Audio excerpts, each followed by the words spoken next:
The next speech is from Jack Stanley. He's in the military. He's serving overseas and he cannot make it. He asked me to read this for him. I write this letter in anticipation of Father's Day. Father's Day is a time to reflect how fathers and children are truly seen in the American family court system. All 50 states have laws which set out in great detail the guidelines governing the calculation of child support. Despite the obvious importance of visitation and the importance of frequent and meaningful contact with our children, there are not laws that spell out visitation guidelines. In the same way, they spell out the general parameters for child support. In the mind of the legislators and politicians, child support enforcement is the only concern. They are willing to pass all types of legislation to make sure you hand over money. But where is the legislation that protects the parent-child relationship? Laws that address visitation are extremely vague and extremely under-enforced.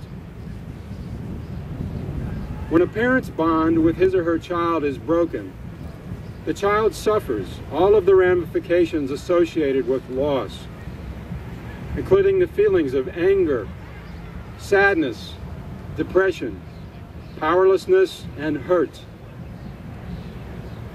Fathers are routinely labeled as deadbeat fathers.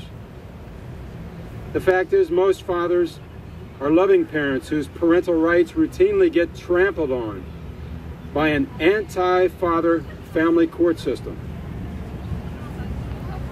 What label does society give to mothers who, along with the family court, systematically eliminate fathers from every aspect of their children's lives?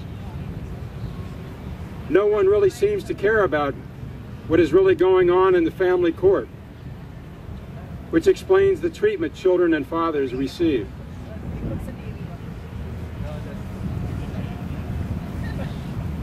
I have never been arrested, accused of a crime, failed to pay my taxes, or done anything that would justify the treatment I have received in the Norfolk, Virginia family court. The family court refused to allow me to have telephone contact, involvement in my son's education, or more than 4 days of contact per month with my biological son. They allowed my ex-wife to interfere with the very little visitation I was given. They refused to protect the parent-child relationship. Children benefit from a post-divorce adjustment facilitated by parents that's committed to sharing responsibilities for the healthy physical, emotional, spiritual, and social development of a child. Child support does not address the potential for psychological and physical damage to children, but it is child support that the lawmakers concentrate their efforts on when drafting new legislation. The family court let my ex-wife get away with not informing me of dates from my son's school activities, plays, conferences, and sporting events, ignoring me in front of my son, destroying or desecrating photographs of me, and refusing to allow my son to have a photograph of his father in his room. Jack Stanley, in the United States military serving overseas. That's the treatment he gets in Norfolk, Virginia, family court.